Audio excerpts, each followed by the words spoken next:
All right, which is the best film? Madam Web, Morbius, or Venom 3 The Last Dance? Let's talk about it. My name is Brandon Keith Avery, and this is just my opinion.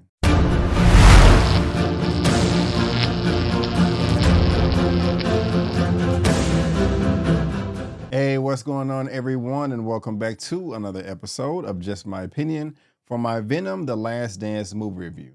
And if this is your first time finding me and you happen to like the video, please give me a thumbs up and consider subscribing. Venom The Last Dance is finally here, and guys, I will be honest, this was not one that I was looking forward to. This is being directed by Kelly Marcel. This is what the fine lady looks like, and if we scroll down and look at her filmography, this is her first film that she's directed. She is at the helm, and this is the first time that she is up to bat, but that's okay. You have to start somewhere. She is known for her writing when it comes to the challenging Cruella, which was pretty good. The first Venom, which I did like, and 50 Shades of Grey.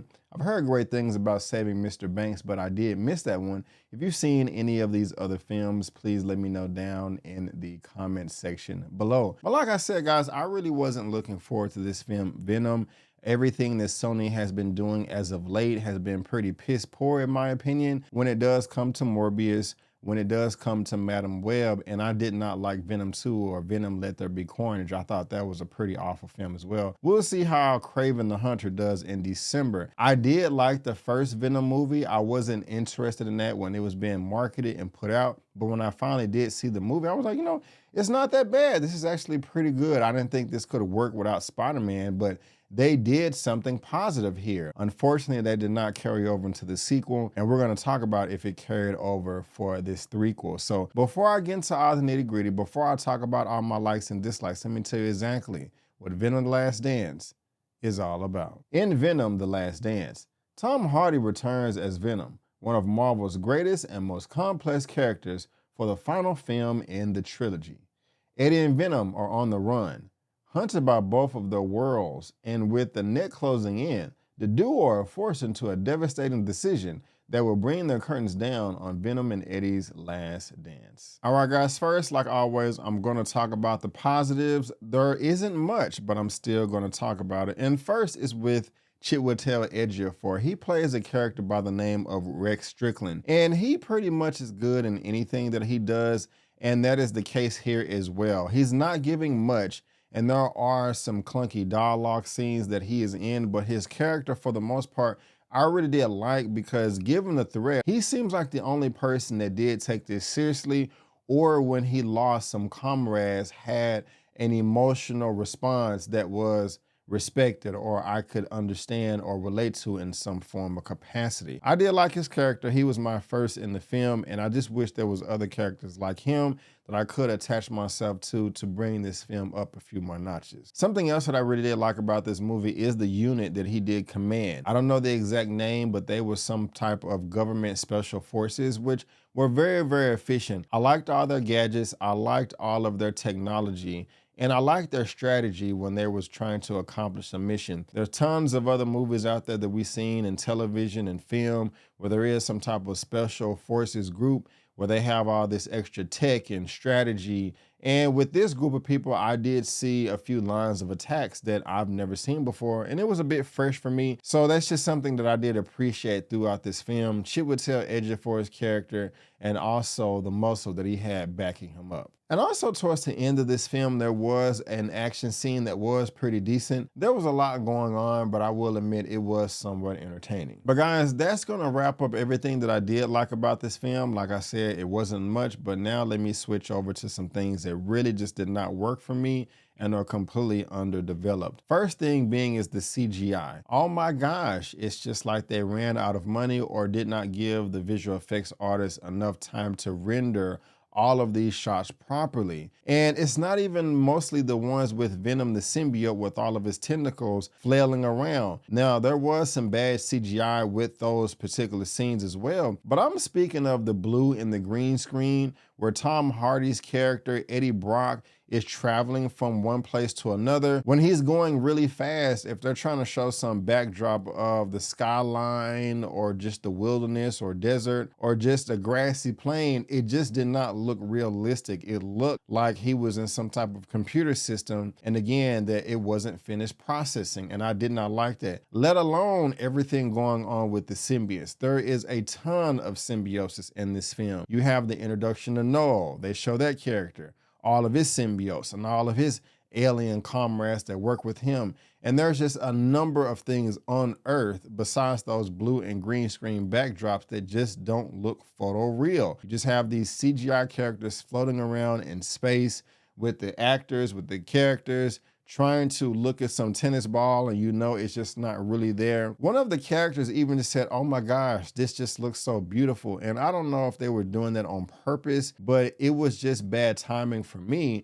because while she was saying that, there was a CGI symbiote floating on in the air, and it just didn't look real to me. It just looked bad, and I can't even see that well. So when they put tens of millions and hundred millions of dollars in these films, I expect it to be quality, and it just wasn't in this case, unfortunately. Something else I didn't like in this film is the lack of continuity. My goodness gracious, where did it go? It disappeared. What I mean by that is the Special Forces group had a lot of advanced technology, weapons, and gadgets and gizmos. And when they was using that early on in the film, it was very effective. It seemed like it worked against the aliens, against the symbiotes, against any type of villain that was trying to attack them.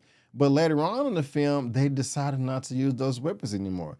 Just regular assault rifles with bullets. And I'm like, wait a minute. Why won't you go back to the devices you was using earlier that worked? Now, I can understand if they just catch you off guard and you don't have them handy on your person, or they're locked up somewhere, but why would they be locked up in the first place when you're literally experimenting on these in some type of underground government base? If anything goes wrong, you want to have those guns at the ready, and they weren't at the ready. And eventually, in my opinion, they had enough time to go get them, but still didn't. Just wanted to empty the magazines of bullets that just did not do anything to the foes. I also did not like some of the useless dialogue in this film. When you have two characters going back and forth, what they're saying actually has to make sense. It didn't throughout this whole film. When I was saying to myself, these two people would not be talking about this right now. Given the position that they're in, their line of work, they would already know this information that they're providing to each other. That doesn't make any sense. The only way this dialogue makes sense is if there is some type of facility that a character is touring because they want the audience to see, there needs to be a character on screen that has never experienced that before, so that the other character that has can explain it to the new character while we're all soaking that in on the audience too. It is knocking two birds out with one stone. But in this scenario, both characters aren't new. They're vets in the game and know this facility up and down. So them going back and forth like, yes, this room right here is where we do this, and this room over here is where we do this. Yes, and we have to sign the government contract so this can be approved so you can continue. They already know that. So what is the point? It's like they were breaking the fourth wall unintentionally. It was just whack. It was just like a childish mistake, like film school 101 type stuff. I don't get it. It was a mistake that shouldn't have been made, but it seems like that came from an unexperienced director. I don't know. Once you guys see the film, you can let me know. And another thing that I did not like, there is a lot, is what the film focuses on in its runtime. The movie only comes in at 1 hour and 49 minutes. And I think that's still too long. But a lot of that time was spent on certain characters that you just don't care about or have no weight. There was one family of 4 that Eddie Brock ran into. And if this was just a brief moment and we could have moved on, that would have been fine. But man, they got so much screen time. And yes, they made a joke at the end, and that was the only time that I did laugh, which it still was misplaced. I was saying, why are we spending so much time here? This time could be spent explaining Noel, explaining the symbiotes, explaining Venom, and what this codex thing is that I can't really say more because I don't want to spoil anything for you. But there was just so much that they should have focused on that they didn't and wasted time in other places, and that definitely did bring the film down too as well. Also, extra subplots that serve no purpose. I mean, I don't know what the goal is. Hey, we want to look cool. The movie is called Venom: The Last Dance, and so that implies that we're not going to get any more after this. Yet you're teasing other characters and potential spin-offs and sequels? I don't know. If that's the objective, make it more clear, because it wasn't. There was one subplot with a character by the name of Juno Temple, who plays Dr. Payne. I have no idea what the point of this was. They tried to give her some backstory, and then by the end of it, it just did not pay off. Even comic experts would be confused, because it's like, what the hell was that? This was dumb. Oh gosh, I can't wait to talk about that more. But just not only that subplot, there was just more that I can't spoil for you now that just didn't serve any purpose at all. And it was just a waste of screen time. Now, one of the things that you guys may disagree on with me is the comedy, is the lightheartedness of this film. And there is a lot of it. There were a lot of people in the auditorium with me that were laughing throughout this film from beginning to end. Every time they made a joke, they were laughing out loud, and so many people were clapping and applauding when the credits hit as if they enjoyed this film. I did not. I did not laugh at one joke. No, I did laugh. There was one time to where I did chuckle towards the end, so I was like, okay, that was actually funny. It is misplaced, but it still made me chuckle. Other than that, I just didn't find the film funny at all. And I just don't like the character of Venom, Eddie Brock, in what Sony Marvel is trying to do with this character. I grew up with the 90s Spider-Man cartoon, and there were a number of them. And I never remember Venom being this silly or goofy or over the top. You can just never take his character serious, and I just don't like that. That's just not the Venom that I want. Maybe that's how he was in the comics or old cartoons from the 80s and 90s or whatever. But I personally just don't remember it like that. And so with Venom and Eddie walking around, doing their thing day to day, acting all goofy and silly, and if Venom is pretending that people can't see him, that just doesn't make me attach myself to the character. I just don't like it. It's just like, okay, you're gonna get Eddie killed if you do this or you do that. It just doesn't make any sense. Venom in this trilogy that Sony has is a goofy, silly character, and it's just not for me. Other people may like it, but I'm just bored with him and annoyed, and it just really rubs me the wrong way. I just don't like it. Never really had it. Worked for me in the first movie, but it's not working for me now. And I'm glad it's over. And again, like with the silly, goofy nature of this character, y'all know Miss Child from the first two Venom movies. She's in this film as well. And it again just serves no purpose. They just wanted to reminisce on the good times, and they weren't even that good to begin with. There is a dance number in this movie, and I'm just like, Jesus Christ, like who are the people that are approving this? Now, to give comic book superhero movies some credit, Marvel Studios proper, they are guilty with this as well sometimes, but it just is not as bad as it was in this Venom movie. For example, the Marvels. There was one scene to where everybody just bust out in song. And yeah, I did not like that there, and I did not like that here. And I always criticize Marvel Studios too of how sometimes the jokes are too much. I don't mind funny, lighthearted jokes, but don't put that in your serious moments when characters are fighting or powering up or just trying to look like a badass. They were doing all of that through this whole entire movie with Venom: The Last Dance, and it was just really hard for me to take anything seriously. Even when they was in peril and danger in a fight, in the midst of one, things still just didn't seem like they were taking everything serious. And as far as all the fighting is concerned, I talked about an action scene earlier, but my goodness gracious, they threw everything at the wall and just wanted to see what stick. Like, oh my gosh, let's throw every villain, every hero, every anti-hero, every antagonist that we can think of, every power and ability, and let's just squeeze it in the last 20 minutes of this movie, and they're gonna like it, they're gonna love it, they're gonna be cheering this movie on, saying that it is action-packed. And I just cannot get behind that, because while you do have all that on screen, none of it makes sense, none of it adds up, none of it is explained. And I'm trying to suspend my disbelief just a bit, but I'm trying to put myself in the character's shoes in this film, and I cannot imagine characters just wanting to power up and be super duper out of nowhere. And it's really hard to talk about it without spoiling anything.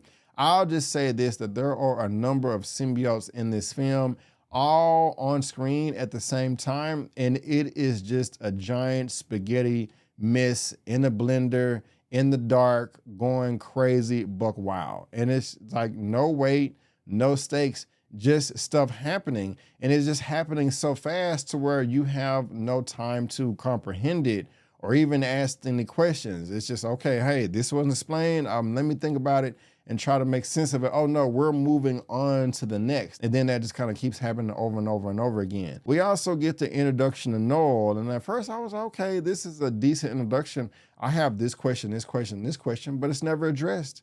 It's never answered. They don't come circle it back around and give you the answers that you want for it to make sense, for this movie to be palatable.